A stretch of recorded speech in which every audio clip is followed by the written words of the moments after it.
Transformasi kelembagaan Balitbangtan menjadi Badan Standarisasi Instrumen Pertanian atau BSIP melalui Perpres 117 tahun 2022 menjadikan lembaga ini memiliki tugas dan amanah baru dalam meningkatkan daya saing melalui standarisasi instrumen pertanian dan secara resmi diluncurkan oleh Menteri Pertanian Syahrul Yassin Limpo pada 16 Desember 2022 lalu.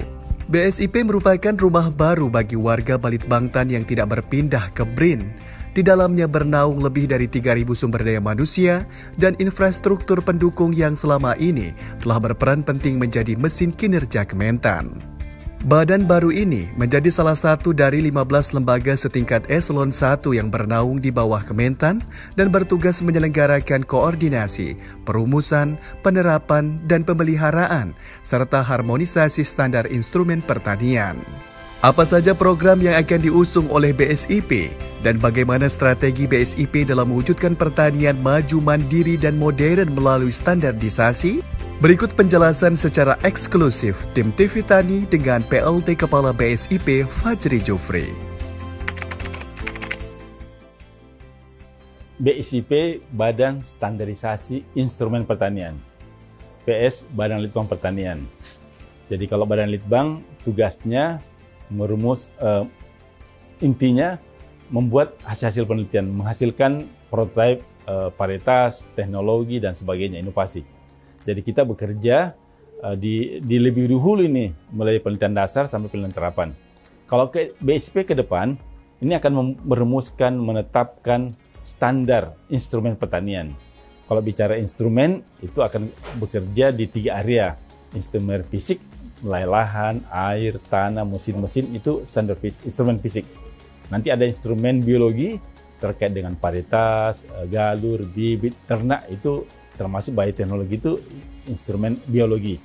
Nanti ada instrumen sistem integrasi tanaman ternak, termasuk di situ sistem pertanian organik dan sebagainya, itu menjadi area berdasarkan Undang-Undang Nomor 19 tahun Undang-Undang 22 Nomor 19 Undang-Undang Budidaya Pertanian Berkelanjutan. Area menjadi tugas BSIP ke depan itu mulai dari hulu sampai hilir. Jadi mulai dari sarana prasarana pertanian, mulai tanah, lahan, air, sampai produk jadi. Itu menjadi ranah BSIP ke depan. Jadi kita akan menetapkan standar, merumuskan standar. Jadi standar itu bisa standar nasional Indonesia, bisa standar industri, termasuk standar internasional. Itulah yang akan menjadi tugas kita dari hulu ke hilir. Seperti itu. Jadi tugasnya lebih besar dari Badan Litbang sebelumnya. Seperti itu.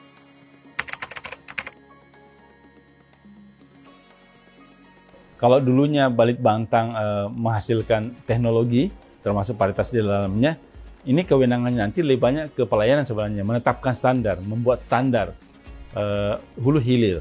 Jadi nanti kita menetapkan standarnya, nanti yang menerapkan itu teman-teman di Dentis, termasuk pelaku usaha, petani. Kita punya unit-unit pelaksanaan teknis, ada 64 se-Indonesia, dari pusat mulai dari Sabang sampai Merauke tersebar. Itulah yang punya tugas nanti mendampingi petani, mendampingi stakeholder, pelaku usaha dalam rangka penerapan standar, baik standar nasional Indonesia maupun standar internasional, seperti itu. Jadi memang sangat agak berbeda nih TUS yang lama dengan Litbang sebelum bertransformasi menjadi BSIP, seperti itu.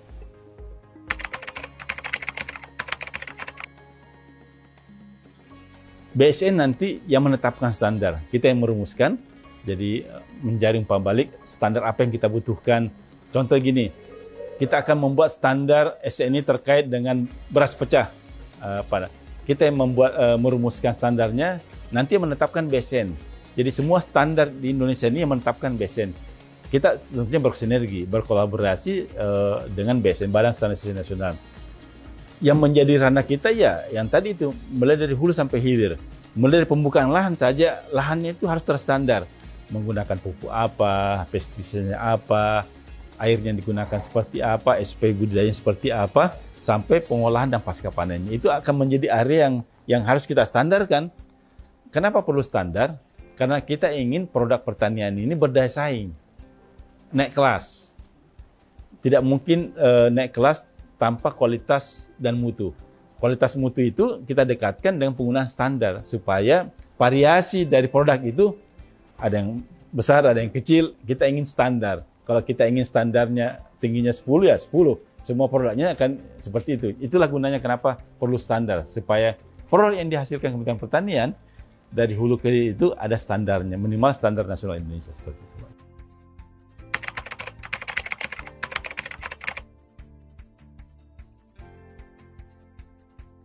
Kita punya 164 laboratorium se-Indonesia. Itu akan difungsikan sebagai lab penguji. Jadi semua lab-lab kita itu akan kita manfaatkan untuk menguji standar, kesesuaian standar. Anggaplah untuk menguji mutu terkait benih, bibit. Ya, kita akan uji di lab-lab kita itu. Nah, tentunya lab-lab kita akan sesuaikan ini. Kita harus menyesuaikan dengan tusi baru. Dulunya sebagai lab tanah, mungkin jadi lab benih, lab bibit, atau lab-lab yang lain. Karena nanti lab-lab ini juga kan akan ada LC Pro ini. Di setiap UPT kita ada lembaga sertifikat produk yang mensertifikasi semua produk dari hulu sampai hilir, seperti itu Mas. Ya. Jadi semua kita optimalkan, tidak ada yang kita idlekan. Semua yang kita manfaatkan sumber daya prasarana termasuk manusia di dalamnya, seperti itu.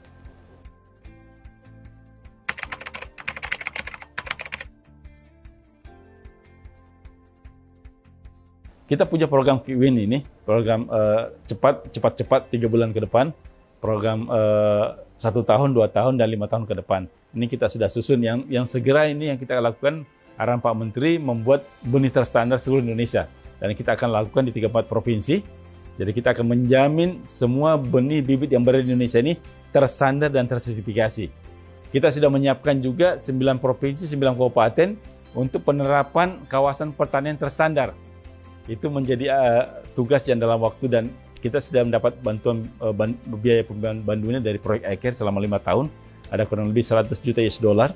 Dan ini kita akan dorong melatih petani, pelaku usaha, kelompok tani, sehingga semua produk-produk yang dihasilkan dari 9 kawasan itu sudah melalui hasil proses dari hulu sampai hilir, seperti itu.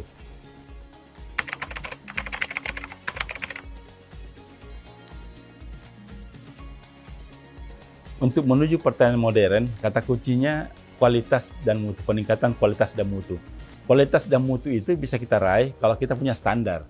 Nah, saya berharap dengan kehadiran BSIP ini, insya Allah Kementerian Pertanian akan ada loncatan ini. Karena kita akan bicara daya saing produk. Kehadiran BSIP akan mengawal itu. Kita akan mendorong petani, kelompok tani, pelaku usaha untuk memperbaiki kualitas mutunya, sehingga bisa bersaing dalam negeri dengan SNI dan standar internasional. Sehingga semua produk kita, harapan kita, buah kita, sayur kita, komoditi yang lain itu bisa kita ekspor keluar. Karena kita sudah memenuhi standar kualifikasi yang dibutuhkan pasar Eropa seperti apa, Amerika seperti apa, Asia seperti apa.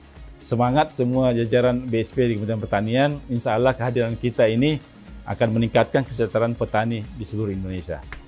Kehadiran BSIP akan mewujudkan pertanian maju, mandiri, dan modern. Insya Allah kita wujudkan dalam beberapa tahun ke depan.